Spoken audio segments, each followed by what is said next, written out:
Listen up, Friar Faithful. 97.3 The Fan's Padres Roundtable is on the air. Unbelievable! It's time to discuss everything going on with the Padres. The 97.3 The Fan crew is here for the most in-depth discussion on the Friars in our weekly Padres Roundtable, delivered by San Diego Roundtable Pizza. And now, here's your host, Ben Higgins. To another edition of our 97.3 The Fan Padres Roundtable. I am Ben Higgins, joined by part of our crew today. All the way on my left is Matt Scraby from our Afternoon Gwen and Chris show. Hi, Matt. Hello. We've got Woods and Paul right in the middle here. We just finished our 4-hour show. Hola. And joining me right now, Braden Soprenit. What's up? And Tony Gwynn Jr. may be joining us at some point as well. But let's just jump right into the discussion. We got a team that basically has altered wins and losses every day this month. So, you know, we caught him on a loss day coming out of this roundtable. But there are clearly some longer issues that the Padres are facing. One of them is Dylan Cease, who was the losing pitcher. Again, he's now 3-9 on the season, which is pretty nuts. I don't think any one of us could have ever imagined that Dylan Cease could go 3-9, considering the kind of stuff he has, still has. The stuff is still nasty, but the results aren't there. So why, Matt Scraby, is Dylan Cease bringing such consistently poor results despite metrics that would tell you he should be a much better pitcher? That's a great question, and I'm starting to think that maybe this is the pitcher who he is. Maybe he had a really good year with the White Sox. I know that he has had great games. I know that he could strike out a bunch of guys, but when it counts, he ends up giving up the big hit, the big grand slam last night, and he puts them in really bad spots. He puts them in spots where they have to all of a sudden they're down 6 runs, and it's just not easy for this team when he gives up so many runs so early. I think we all like Dylan Cease. Yes. As a person. I think he cares about his craft. I think he cares about his team. I know some people wonder, is he just not mentally strong enough in those situations? Because he can get the best batters out in baseball with the kind of stuff he has. What are you seeing that you think is the kind of the cause behind these struggles? He's such a it's funny, we talked about it off the air actually today.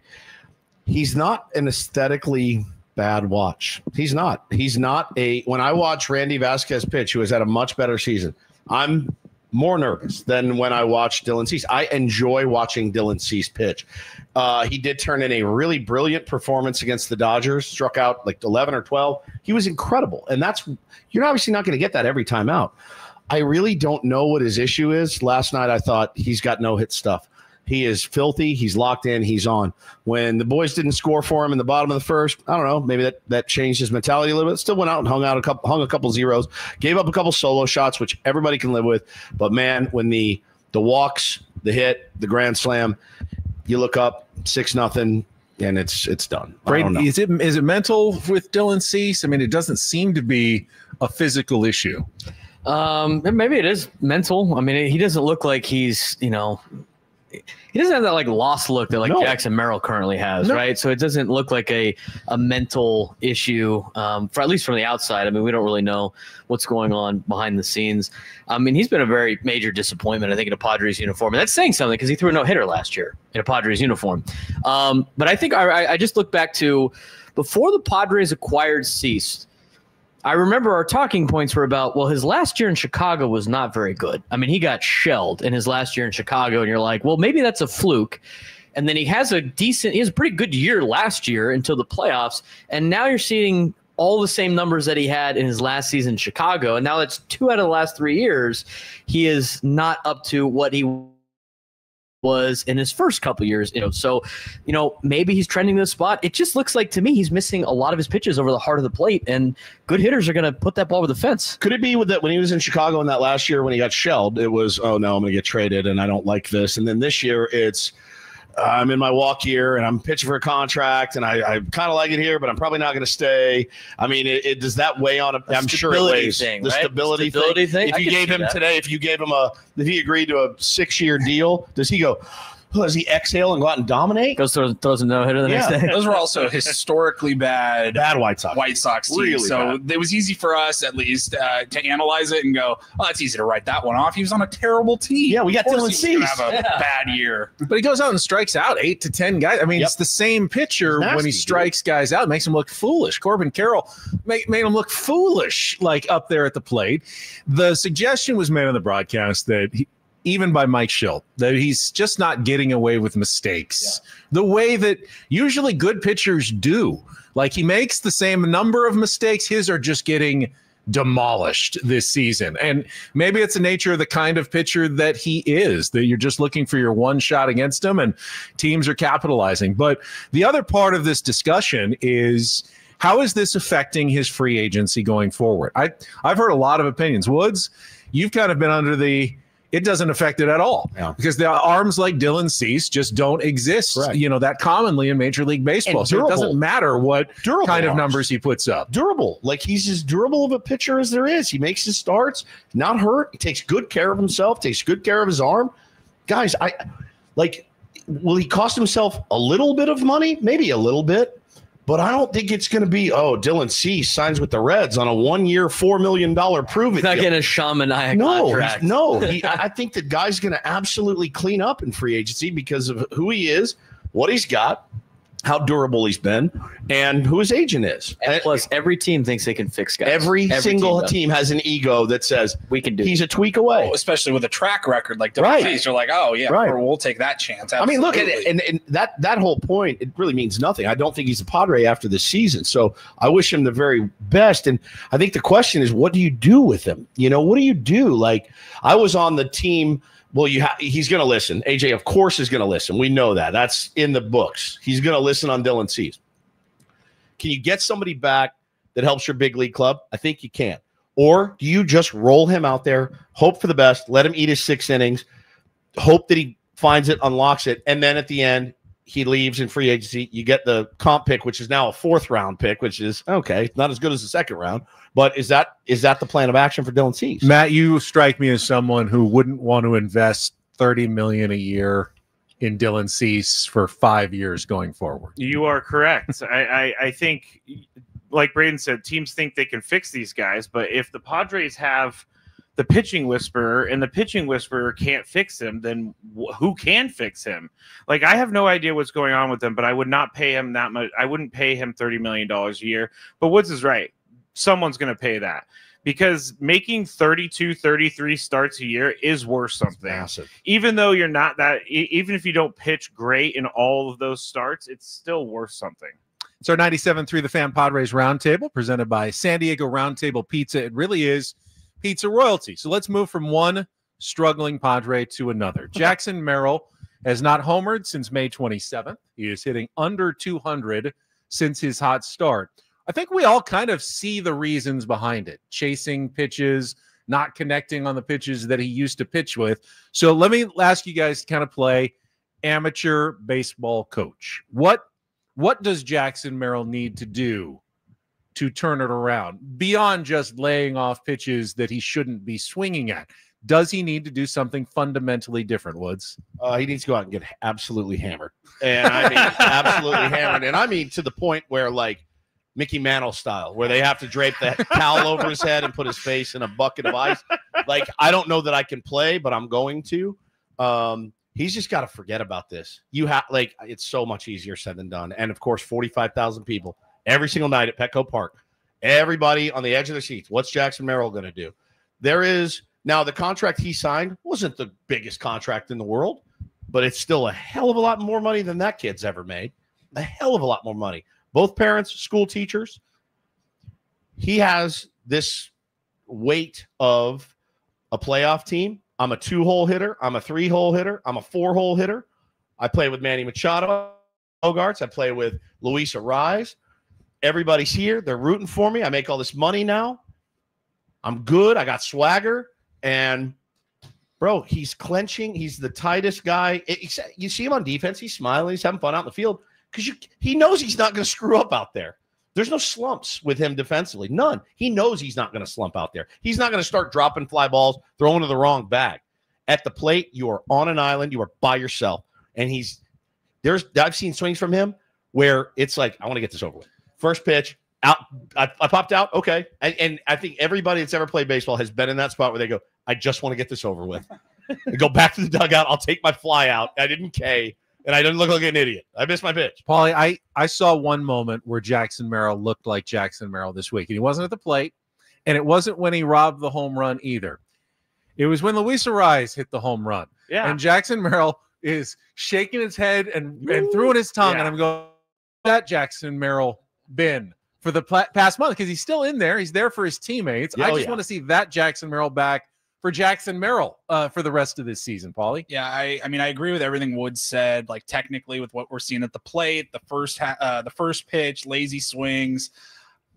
Honestly, like, it's not a good answer, but I think the guy needs a little bit of luck right now. He just needs some balls to fall and get on base. Like, we see it, I don't know, it feels like once a game where he ropes a ball, and either the outfielders make a tremendous catch, they cover a ridiculous amount of ground in the outfield, it results in an out, and you see the frustration.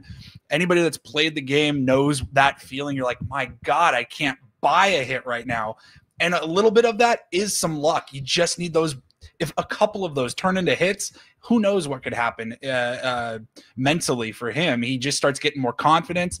I think when you have a moment like that Luis Ariz home run, everybody on the team feels a boost of confidence, and he was able to be Jackson Merrill again for just even a few seconds. I think, Braden, that Manny Machado might be the template here for Jackson Merrill, the guy who just sometimes doesn't give a bleep about, what other people, Woodsy said it, doesn't care about what other people think, Not even a little. doesn't care about expectations, just goes out and he is himself. Through criticism his entire career, he has gone out and been himself. Does Jackson Merrill just need to go out and be himself like Manny Machado goes out there and just bees himself? I think so. Yeah. I mean, I've used this phrase before, like that so what mentality. You kind of have to have that in baseball and just be like, so what? I mean, you can't let the previous plays mount up, and you can tell it's really bothering a guy that honestly he's probably never failed in his life. I mean, he's probably never had this kind of failure in the thing that he has been the best at. He had one mini slump in the minors. Right. His dad said it was the best thing that ever happened to him. And hopefully, you get the same thing out of him But here. in general, like from Little League to now, he's been the best player on every starting team shortstop, he's ever been on. batting third. Right. Even in the big leagues, his rookie year, he was maybe the best player on the team. Right. So he's been the best guy ever. And every play, he's always been the best player on his team. I mean, I'm sure the travel ball teams he's been on have been, he's been the best guy. I mean, I can see that in high school right now. The guys that I know that are going to be big time players are like far beyond better than everybody else, and he's definitely one of those guys. So being able to learn from the first time that you fail is very difficult, and he has to do it at the highest level. I liked what Torey Lovullo said on your guys' show about what Corbin Carroll did, and he's trying to go out there and I think he brought up a good point. Young people in general, anybody to me under the age of 30 think they're indestructible and think they can do everything. And Jackson Merrill is no different. Corbin Carroll thought he could do whatever. And as Torey Lovullo mentioned on your guys' show, he's out there trying to hit a bunch of pitches that not even Mike Trout can hit. And it's like, focus on what makes you very good. I thought that was a good thing. And then, yesterday on the broadcast, I think they told a story of Xander Bogaerts getting out of his first slump, where Andrew Jones called him out of the blue and said, find that one person that you're going to listen to and just listen to that one person. It happened to be Victor Rodriguez for Xander Bogaerts back in Boston a long time ago. But think about that. I mean, there's probably so many people trying to tell him, what to do. He's probably asking. Everybody knows how to fix these things. And the one thing you can't do is be thinking in the middle of your at-bat, like we saw Xander do for 2 months and looked like crap doing it. I'm sure he, if he happens to be driving around and tunes into 97.3 The Fan, listening to 5 of the more unathletic guys you've ever seen, telling him, hey man, this is what you just zone in on your pitch. Like it's such a freaking hard thing to do. And especially when it's not going well, and it's not going well. Jackson, did anybody ever get the sense watching Jackson Merrill last year where it's like, man, that guy, because when I saw him hit, the guy was like a caged tiger waiting to get up there to hit because he knew he was going to do damage. Bro, you can see it now. He has zero swagger in the box. Oh, let's go up and take an AB. It's not a healthy place to be if you're a hitter, and especially if you're one of the top 4 hitters in your lineup most days this season. It's just got to be a really lonely feeling for him. To go back to Manny, like you said, though, like Manny, when I think he has said this before, when he's in a slump, he says, "I'm just going to hit the ball as hard as I can." That's it. See ball, hit ball. See ball, hit ball. I mean, it is as dumb as that sounds, and I mentioned that on the show, and people in the YouTube comments were freaking out, like, "Oh, well, what a great analysis!" It's honestly that simple. Xander said it Xander said it in that interview. See ball, hit ball, white ball, crush it, hit the white ball. And then you know what? You find a hit, and then all of a sudden, maybe it's a little bit of relaxation for you. I think also he had zero expectations last year. Anything good was good. And this year, he's definitely getting challenged more this year. Signing the contract, doing all of that, and getting the extra pressure that comes along with being a franchise player. And I don't think that he's like nervous or anything like that, but he just definitely does not look comfortable. It's grinded. Yeah, he does not look comfortable. Like when he swings at that pitch high and away, and then he just puts his head in the air and walks back to the dugout, and you can see him contemplating life as he's walking back to the dugout. It looks like he's seen a ghost, dude. Yeah, it's crazy to me how different he is. But we love him, and we all think he's going to be fine. And his mental makeup that we've talked about so much is a big reason why I know he's going to get out of it. It's why he's going to get through it. It's our 97.3 The Fan Padres Roundtable, presented commercial-free by San Diego Roundtable Pizza. It really is pizza royalty. So there's a consensus here that there's a psychological factor at work with Jackson Merrill and the Padres offense. We talked with very smart Padres blogger, Letters to AJ, and his theory and, the numbers that he has to back it up. Petco Park has a poor psychological effect on hitters this year, especially where the Padres, especially who do hit hard balls to center field often, are not getting rewarded for it. And that, of course, in turn makes them feel like they're failing.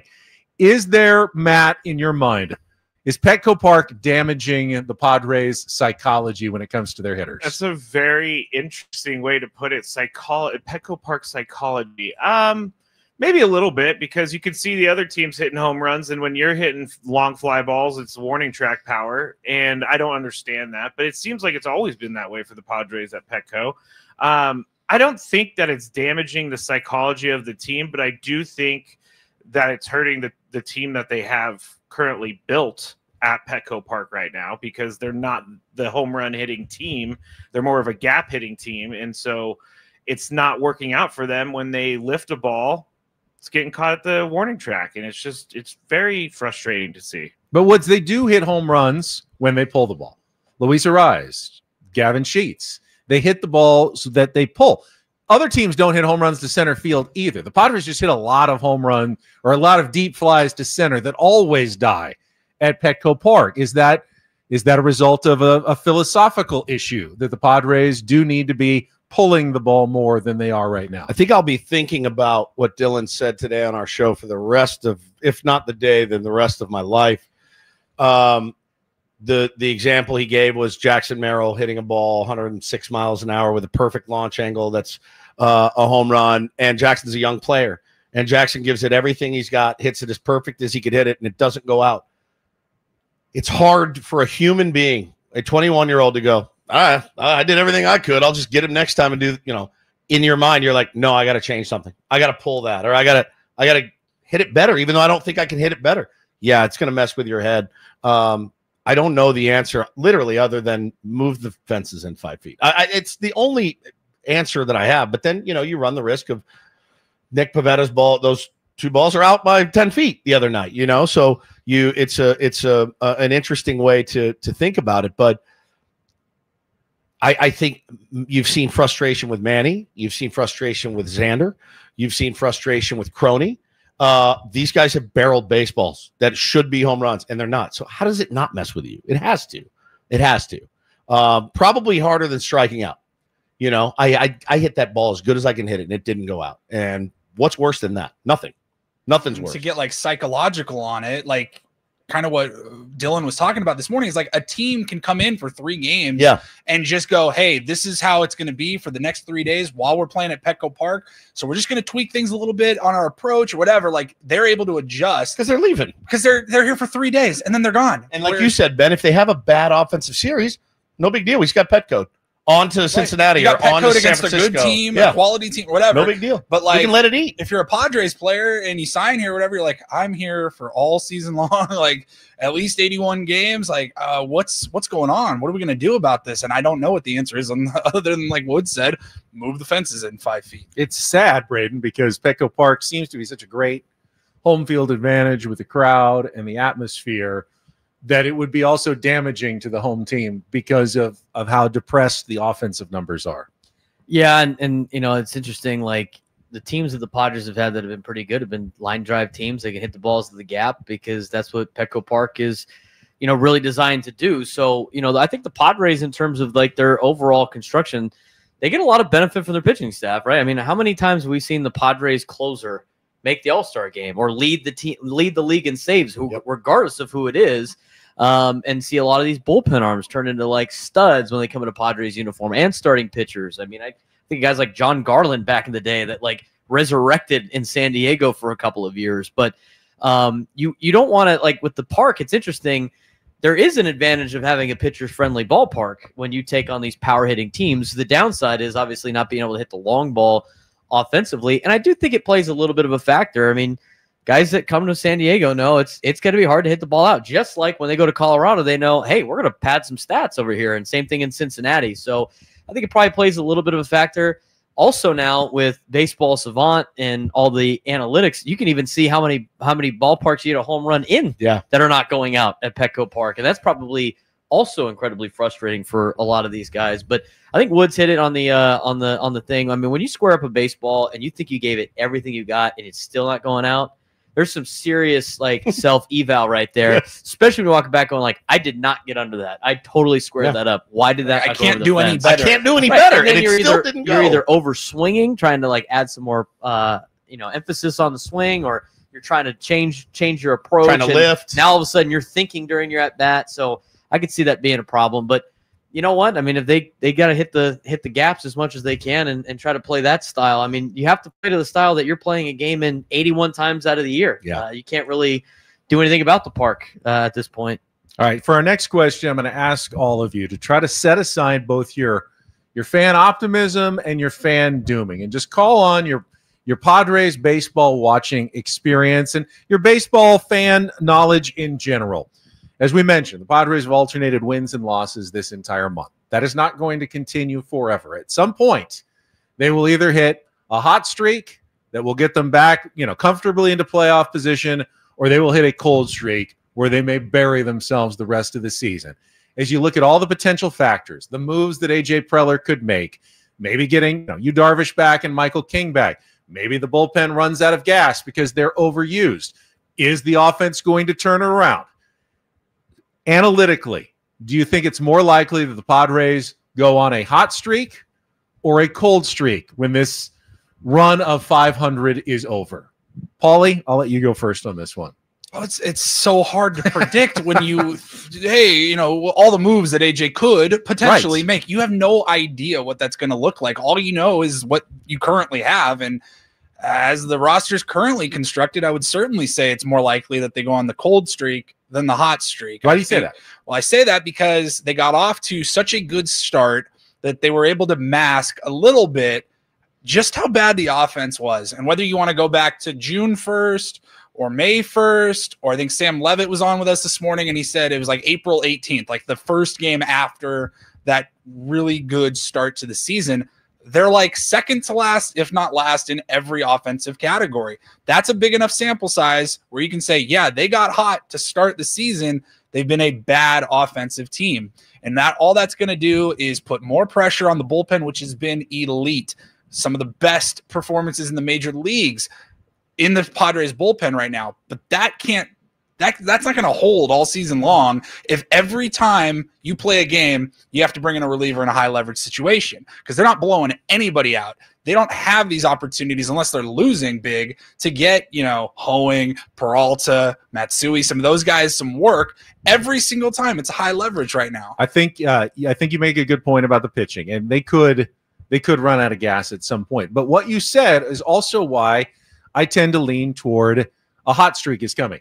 They can't be any really worse offensively than they are. Right. They can only get better. No matter what moves AJ does make at the trade deadline, there is really only room for improvement. So if their pitching can just hold on to where it's been, and it could, especially if Yu Darvish looks like Yu Darvish and Michael King comes back, then there really is only one way that this Padres team can go up, and that would be up going forward. We've seen the worst version of this team, and they managed to hang around 6-7 games above 500 at really the worst version of themselves. So is it possible that the only direction that this team can go is up? But, any team can suffer a bunch of injuries at once, and that would take out anybody else. You share my optimism, Woods? No. Okay. I do. Okay. I do. I totally agree with you. And I think for the pitching side, I think having elite pitching is going to carry them and win games, so they're not going to spiral out of control. So if I had, like you asked, what would be more likely? I think it is more likely they go on a winning streak because of the way that, aside from Cease, starting pitching has been pretty good. You're expected to get Michael King back in the month of August, and the reports from him have been great. Again, a nerve issue. He's not going to injure himself. It's just kind of a tolerance thing. You've already seen Yu Darvish come back, and he's felt good the last couple of days after his start. Your pitching staff is getting a little bit healthier in the starting staff, which I think will help your bullpen.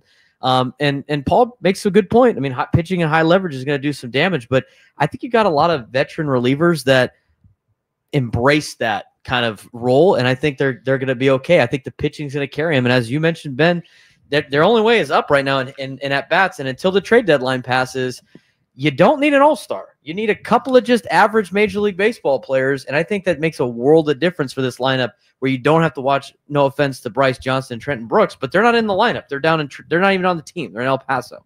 Well, what's the counter then? Because where are you afraid of the performance slipping even further? Is it the bullpen? No, well, yeah, and the reason is I'm so excited to get Michael King back. I was so elated to see Yu Darvish come back, but Yu Darvish threw 63 pitches. He's going to be on a pitch count for a while. Michael King's going to be on a pitch count when he comes back. These aren't workhorses that you're getting back. This isn't Dylan Cease, a guy that's going to take the ball every 5 days. Right? Yeah, exactly. But those dudes they're going to have to be carefully monitored for 6 weeks, 8 weeks, whatever it may be, and you may run out of time. And if the offense doesn't find a way to figure it out, and I don't know that they will. We've got 2 weeks, 3 weeks till the trade deadline. I do like the idea of staying afloat, but you have to stay afloat. You have to win today, and you need to find a way to win at least one of those games against 3 nasty-ass pitchers from the Philadelphia Phillies. You got to find a way to not go into a 4 or 5 game slump before the All-Star break hits, then you regroup.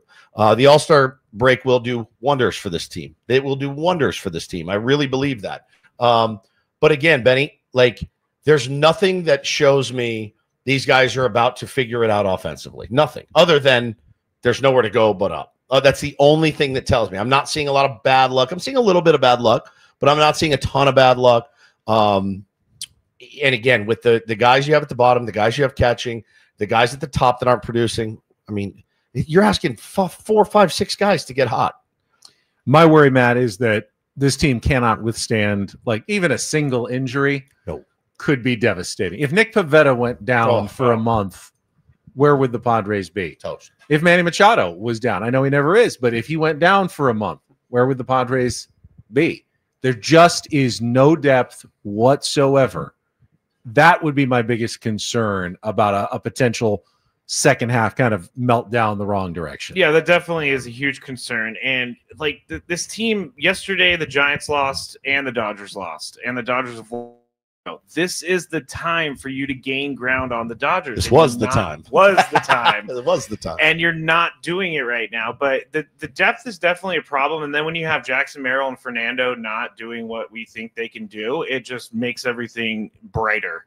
And then you got guys I like Trenton Brooks, but I'm ready to see him elsewhere and have some other player DHing or something like that. Put Gavin Sheets in the DH and have someone in left field. Those guys are not going to win a championship for the Padres. They can help, but they're not going to do it. Is T-Wade in the doghouse? What? I was thinking that last where's night. he been? Yeah, where's the spark? They need a spark. He's the spark plug. We see him almost none. Every time he's in the game, he does something weird. Something weird happens when he's in there. I know his OPS is not great. I know he doesn't hit for power. I know he doesn't hit. When he's in there, good things happen. He's kind of like the perfect bench piece. He's the versatile and run. If Trenton Brooks is getting all these ABs and Bryce Johnson is getting starts, where's T-Wade? Is he? Did he? Was it the third base in Cincinnati? Was it the error? He went in for Xander, and Xander had a cramp, and he booted a ball. We lost that game. I don't think so. I don't think Schilt is like that. But where's he been? He legitimately is a spark plug for this team. They all wear T-shirts with high T because of Tyler Wade's infectious energy and spark, and he's sitting rotting on the bench, not even getting pinch hitting looks. Sounds like a great question for the manager's report tomorrow. I will ask him tomorrow. Have fun with that. Good luck. I will. That's Pete. What did T-Wade do? What did T-Wade do? Why do you hate T-Wade so much? Hitting the halfway point here of our 97.3 The Fan Padres Roundtable, brought to you by San Diego Roundtable Pizza. It really is pizza royalty. I think we all agree the ultimate goal is to get to the playoffs and then, take your chances and see what happens. Now, to get to the playoffs, the race is starting to shape up in the National League for wild card spots. You've got the runner-up in the NL East is probably in pretty good shape, whether it's the Phillies or the Mets. And then you've got another 5 teams or so that are competing for the other 2 spots. You don't have to be a perfect baseball team. You have to be better than 3 of those teams. So as we look at this race, Braden, the Padres, how do you compare them against, say, the Brewers, the Giants, the Cardinals, the Reds, and even the D-backs, who are still under 500 but have at least hung around long enough that you can't completely eliminate them? I look at those teams and not one of them screams, "Oh, well, we're dead against those guys." How many you have to outdo? How many of them? 2? 2 of them. You need to outdo 3 of those 5. Outdo 3 of those 5. Yeah, I'm not really afraid of any of them. And the only one that's really gotten you is Arizona. And you can look back to a couple of games against Arizona that you probably should have had that you ended up screwing up yourselves. I mean, I know the Padres lost 2 out of 3 to Cincinnati. The game on Sunday, they probably should have won. And when I was watching them play Cincinnati, aside from Nick Martinez pitching out of his mind, there was nobody in Cincinnati that was scary. I've watched enough Giants games to just be like, I don't know how this team wins, period. They got an inside the park home run, 3-run homer to win a game the other day. I mean, that's like one of the luckiest things I've ever seen. But they don't scare me. I know they got good starting pitching. Milwaukee went there and took 2 out of 3. I know they just swept LA, but they're a team that doesn't scare me either. And then the last team is the Cardinals. I mean, we're talking about a Cardinals team that was willing to trade away arguably one of their better players during the offseason. And by the way, a team less than 2 years ago said, we're not going to be competitive for the next 3 years. So I look at the wild card race. It's not like you have to outdo the Phillies and the Dodgers. And you're the Mets, competing, right? You just have to outdo 3 of those teams, and none of those teams, in my opinion, are like way beyond better than the Padres. And the funny thing is about those teams that you just mentioned, the Brewers, the Cardinals, and the Reds. How active are those teams going to be at the deadline? Does anybody get the sense? None of them are ever really active, ever. I'm sure John Mozeliak in St. Louis is like, damn it. You guys going out there being in it has ruined our plans. Like, supposed to be in contention. Supposed to do this. Let's say we wanted to ship this guy and this guy and this guy. Now, how do we, the St. Louis Cardinals, best fans in baseball, self-proclaimed, how are you going to sell that to them? We're selling. We're selling Sonny Gray. Like even like the Reds. Like let's think about the Reds. Like the Reds, I've heard from people in Cincinnati, like they think that the Reds want to make a little push because they haven't made the playoffs in a long time. Right. Their fan base is getting They need irritated. it. They got young talent. But even if the Reds make a splash, like have we ever seen the Reds really in the last couple of years go out there and make a ton of moves? Even if like they're competitive, I don't think they're going to go out there and make like a gigantic move. They might go get a bat, or out on the margins. But to me, in order for the Reds to be scarier than the Padres, they'd have to go make some serious deals at the deadline, and I don't think they're going to. All 3 of those teams would need to make some really. The one that scares me, man, is Milwaukee, because they're always around, even when they trade their best hanging players around. away. They're hanging around. They have star power on their team. They are well managed by Pat Murphy. Well managed, and I see they are willing to go out and acquire a Yelich. They are willing to go out and acquire guys. They did it with CC Sabathia years ago. They also rode him. Like they'll make a splash. Can you outsplash them and then play better? But they will also trade away their all-star closer in the middle of they were in it that year when they traded the closer, when they traded Hader to the Padres. It's true. And remember how upset Devin Williams was? Yeah, He was so pissed off. I think their season will be determined on whether Mizorowski hits a bit of a rookie wall at some point, or if he skeins his way all the way through the rest of the year. And if Woodruff can come back without missing a beat after 2 years essentially gone, will he be the pitcher that he was? If he is, Milwaukee's in pretty good shape for one of those spots. If they're not, they could falter in the second half as well. Milwaukee does scare me, but I wouldn't sleep on the Reds. A lot of my friends out there are really excited because, Ellie De La Cruz, although he's not the greatest defensive shortstop, he's great at the plate. He could steal a bunch of bases, and they could put up runs in a hurry, and they can go on win streaks in a hurry. And that's something that scares me. If they get on a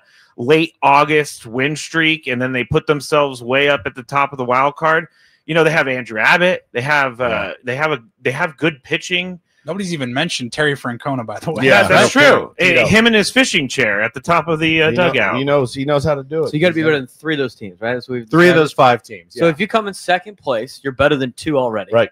And then you have to outdo one of Brewers, Cardinals, or Reds. I think if the Padres can very obtainable. I think the Padres, if they can get ahead of the Giants, they're a game behind them, and stay ahead of them, the path to the playoffs is pretty open for the Padres. Last day, like the Giants, Buster Posey scares me a little bit because he's not afraid to make moves, and he wants it. And he's been there when San Francisco wins, and he knows what kind of town that place is when the Giants are good.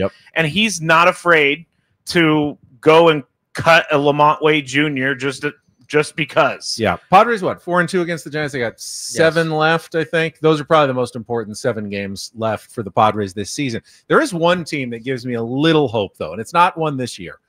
I keep thinking back to the 2023 Diamondbacks and how they got to the World Series. Almost won a World Series by simply hanging around, having a good second half, getting into the playoffs, and getting hot. I mean, it is a recipe that the Padres of 2025 could absolutely follow. Nationals did in 19. I mean, no one was even talking about that Diamondbacks team until all of a sudden they were in the World Series. I mean, they 86 wins that year? They were supposed to be obliterated by the Phillies, and they were in the first game. Like, oh, here goes the Phillies year. And then all of a sudden we're watching the Arizona Diamondbacks play in the World Series going, how did this happen? Against the Texas Rangers. Right. So we were doing the exact same thing. Right.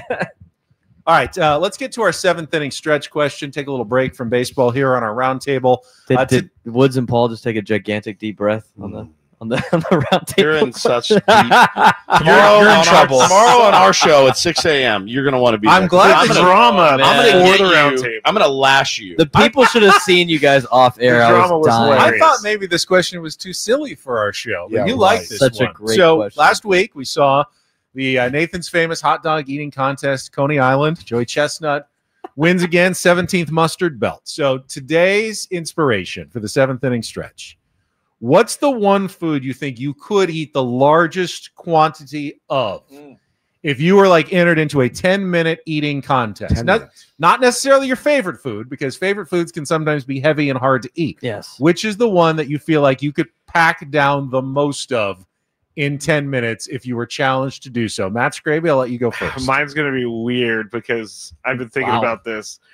I'm going to go pot stickers, like dumplings. Okay. Oh. Because they're small, and in 10 minutes, I could just shove a bunch of those in my mouth, and then I'll die later. They slide right down the gullet. Yeah, it's easy. You don't really have to chew much. You're not Shucking dipping oysters buns off. into water. That's disgusting. You're not doing that whole disgusting. thing. But I think dumplings, pot stickers, I think I could eat a bunch of those in 10 minutes. Yep. Braden, what would be your food? I would probably be to me is New York style pizza, like a thin crust pizza. How many pieces? I though? burn the roof of your mouth. I worry about this one. But They're huge. The place in Scripps by my house, Pazzo's, their party size pizza, thin slices. I can inhale that thing. The whole thing. Oh yeah, and I'll eat the whole thing in 5 minutes. And I am the slowest eater of all time. But it's thin. I could just cheese or something like that. Yeah. I could totally down that. The bread worries me. When I see Joey Chestnut, it's the buns that look like they do the real Thin damage. crust, So it'd have to be really thin. If there was any, I don't want anything bready. And my choice, fills you up. my choice, sushi. Sushi roll, pieces of sushi. Yeah. So there's a rice Thinking about that. somewhat similar Sometimes to the fish- bread. Yeah, just a small bit of rice though that helps the fish go down, and just one. I can eat those pretty fast. They're cold. Yeah. I think hot would be hard. Yeah, hot. So I'm looking for something that's on the colder side. If I wanted to eat a lot of it, I'd go with just Like spicy tuna roll, go, go, go, go. I can see that. It's probably That was it's a my second really choice. it's a really good question that probably would have been better posed in the 4 hours that we get rated on. And you know, I ask Ben every day. Hey, any ideas? No, nothing. Oh, all right, okay. And then Find out he's got this goal. He's sitting on this goal, and he saves it for the round table, which Graydon gets which rated is on. great during the 10 o'clock hour. We love it. Mother of God, it's like this guy's been doing radio for You know half what a your decade. answer. I'm Or dying half to know what your answer is. A quarter century. It's deviled eggs. Oh, wow. I didn't even think See, about now I'm thinking that. cool hand Luke. Too many eggs is a bad Look. thing. Yes. Look, you don't want to be around later, but in the moment, 10 minutes 10 minutes. of unloading. Every Thanksgiving, my mother-in-law makes them for me, and I walk in, I look over my shoulder. Nobody else really likes them. I will put down 6, just like this. 1, 2, 3, 4, They're easy. 5, They're easy. 6. And I'm like, and I walk away, come back about 10 minutes later. 1, 2, 3, 4, 5, 6. I've murdered 2 dozen in a day. What is that car ride home? It's No, not right. great. It's not great, but man, I can get those things down. Paulie, They're wrap perfect. us up here. Little like Competitive eating food for Paul Ryan. God, I was right on the same page with Scraby. I was thinking of like the Din Tai Fung, the soup dumplings. They just go down so smoothly. They're so good. You get them room temperature, Well, I I guess guess. so. I don't. You got to think about that for every food, though. Is it going to Yeah. be hot, like the bread and all of I would that? imagine most of the food that's because they have it like sitting out there. Yeah, but it's enough all time to cold. cool. It's not, they're not piping it right out. of the I'd oven, love to I say guess. ice cream, but then you get brain Oh, food. no No way. way. No way. Can't do that. No way. Can't No do that way. either. Can't So, do the ice cream. I'll say wings, but it's got to be. It would have to Boneless? be the boneless, like basically chicken nuggets with Nuggies. some sauce. Chicken nuggets. Because how many nuggies can you eat? how many? I don't know. 2 dozen? Could you eat a 20-piece from McDonald's? Oh easy? yeah. Oh yeah, Yeah, we've Yeah. done it together. My brother, Paulie and I Gila have- We've done it in Gila my Bend. brother and his friends do that game all the time. How many chicken McNuggets do you think you could take down? They're like, oh, it's 80, easy. We like- each put down a 20 piece. I couldn't do like super like hot buffalo or something that would wear you down. The problem is if it was just the regular wings, the bone-in wings, like I would be so Afraid of caught up choking. on like, did I get enough? Did I of get that? enough of Like, this? is there still some? Is that going to count? Does this qualify? You're looking at the judge every Is that time. enough? And I've seen people that are good at eating wings. They could just like in and out, and Yeah, I don't it's know just how a they do bone. that. I don't know how they do that. I'm like, it takes me 30 seconds to like figure Gnaw it. out Gnawing on the same how do I piece. attack this thing. So if it was like the boneless nugs, That's 10 minutes we could have had on prime Thanks, time. Ben. Prime time. I was afraid of the 20 piece when I was growing up. I would not let myself have more than the Afraid? 9. Afraid of Yeah, the 20 that piece. felt like a family size portion. It's kind of supposed to be. close. Yeah, it's supposed to be. But See, I couldn't do it like in an eating contest again because you think of the buns, but like my cheap ass dad, I'm sure Woods can relate. On Sundays, 39-cent burgers or whatever it was that Yeah. McDonald's used to do. We go in and you're like, I oh, can here's eat 4 of those, $5. I yeah. can crush like 6 of them. Yep. The little like plain Well, plain hamburger. McDonald's hamburger or cheeseburger. Delicious. You can go down. what about easy, like meatballs? Oh. Those are That's dense, kinda dude. heavy. Like Those are the dense. cocktail. Cocktail one. Yes, Meatballs, cocktail like meatballs, the the smaller ones. Yeah, the ones Like in the the Kia jelly meatballs? in the Grab a crock toothpick. pot at Yes, Christmas. yes. Could eat a lot of those. I could too. It's a good call. Good call, Scravy. Saltines.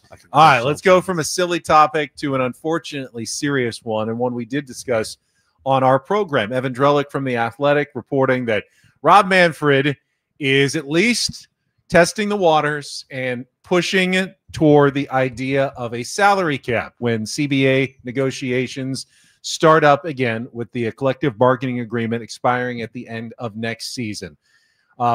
Braden, what's your worry here with baseball's future? Do you think they could actually go the 1994 route and we could see a work stoppage that costs us actual games? And what would that mean for the sport? I think it could. I think you're flirting with that big time here at the end of 2026. But I think baseball does need a salary cap and a salary floor. Now the thing is, the players are going to get something out of this. I mean, the Players Association is one of the best. So I think at the end of this, there will be a salary cap. Now, I don't know if it's going to be as strict as maybe as the National Football League, but I think there'll be something in place. And I think the players are going to get something major in return that the owners don't want to give up. I think this is going to be one of those years where you get some of that. But yeah, I think it might take a lot of time. I mean, we might be in a situation where we're starting games in after the 4th of July or something like that. Obviously that sucks for us 5 up here trying to navigate shows without baseball, but I think it's come to a head now where, enough teams and a lot of big market teams don't like what the Dodgers have done with the deferments. Maybe that might be the first move before they get to a salary cap. They eliminate deferments, but there's going to be, I think, a drastic change to roster construction and money allotment after this last CBA. I don't know. What's the first rule of owning a golden goose? Don't kill it. Don't kill the golden goose. Baseball is a golden goose for both owners and players. And Paulie, I think they both know it, that the fastest way to kill the golden goose is with a work stoppage. They almost killed the golden goose in 1994. What is it? What could players get? If the owners really, really want some sort of cap, as Braden said, what do players want to make their lives better? Shorter season, 154 games, more days off.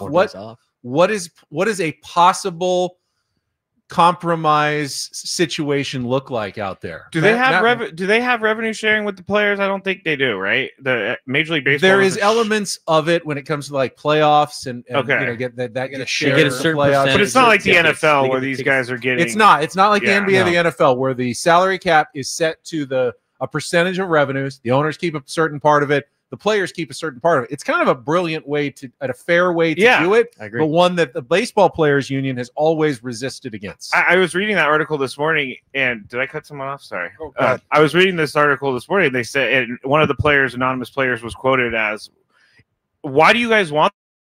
You're pushing it so hard on us." And there's so much distrust between players and owners in baseball that I just don't see this coming. I don't see them coming to an agreement on this. I just don't. There's just so many different owners and types of owners. You got Colorado Rockies. All the players together. They're together. They're one big fraternity. And the owners have their own cliques. Yeah, and then you have your owners that are like, I know I get revenue sharing money, but I'm not giving it up. That's how I keep the yacht going. That's how I keep the mansion going. And listen, the worst part about all this, the absolute worst part, is the discourse between fans and players and fans and owners. And now you have a certain faction of fans now, which I understand. You get your ass up at 3:00 in the morning, you go get in your truck and you go build a building. And you're like, oh, do you guys not get enough days off? You make too much money. I get it. They're the best 1% of athletes in the world. Nobody can do what they do, which is why they get paid what they pay. I'm always going to side with the players 100% of the time. But I know that I'm only half of that equation, because there are a lot of people that will side with the owners a lot and say these guys are spoiled and they need this and blah, blah, blah. I just can't find myself siding with management on this one. I really can't. I'm in the players' corner. That's who we go to see. I side with whoever makes the league the most competitive league possible. Correct. So my thing is, but that's not necessarily a free market system. But who doesn't make the league as competitive as it should be?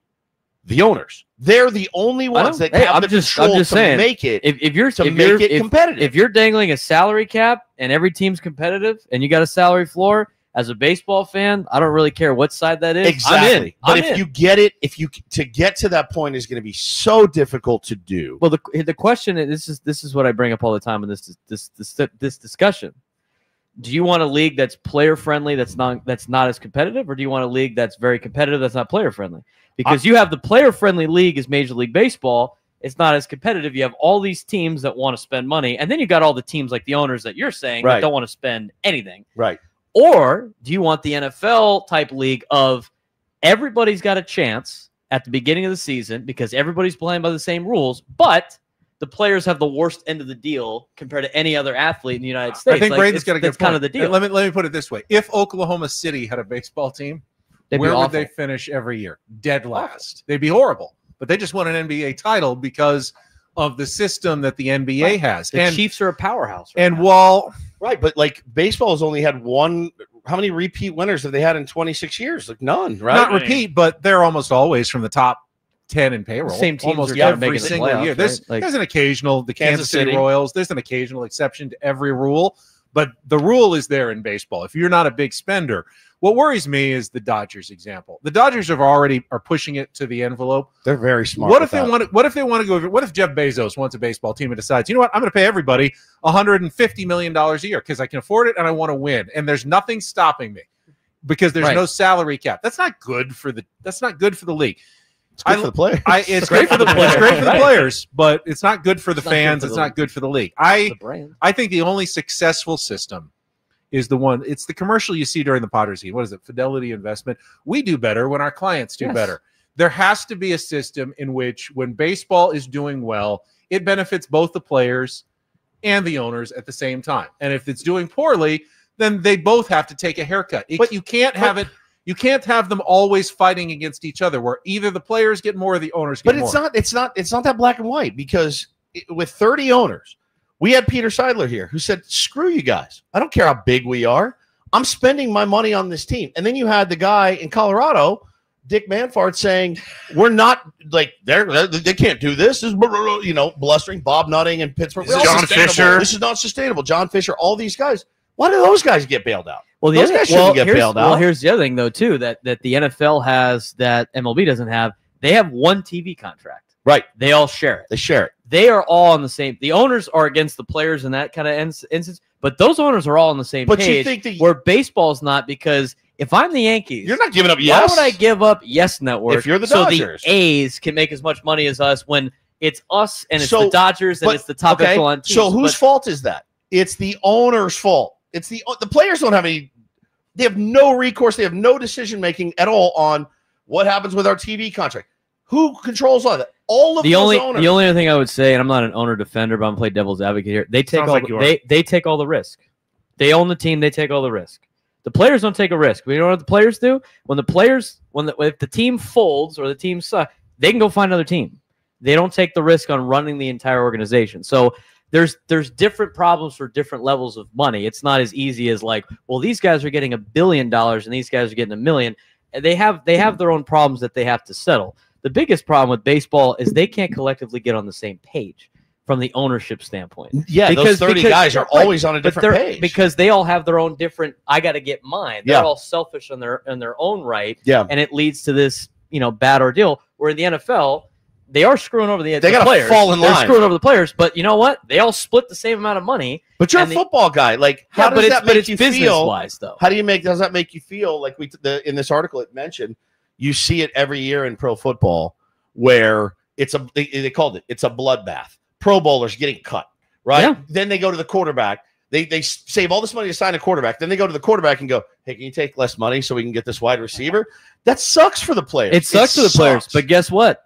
What's the most popular league in the United States? Yes, the NFL. It is. It's the most competitive. I mean, I guess one way to look at it is every single game is coming down to the wire on a Sunday. I guess if you look at it, you can always say if you don't like our system, you don't have to play. Nobody's you don't have to play pro ball. That's the deal that you signed up. I understand, Braden, that theoretically the owners are investing money and they are taking a that's not every business risk. You can't generalize with the A's owner. But what Major League Baseball owner ever went under because they owned a baseball team? They're not going to. Their roulette, Frank McCourt, their roulette wheel is like 35 red spaces and 1 black space, and they just keep betting on red because the odds are so stacked in the owner's favor to make money. But if they don't, and there are owners that lose money every year. They have, but they can still sell the team for 3 times what they bought it for. The valuations are going up every single year. These guys are making not money. as big of a risk to me because the valuations each year go into the billions now. Right. But there's risk in ownership of a company. Is what I'm saying. Then don't buy the team. Risks, like you have to defend your risks of your assets that you invested in. These guys that all own teams make a ton of money for a reason because they've been doing that for forever. But bottom line is, to answer your question, is that baseball can ill afford this. It can ill afford it. Baseball's in a really good place right now. As much as competitively, sometimes it sucks. That's the only silver lining I can find is that it's going to get ugly.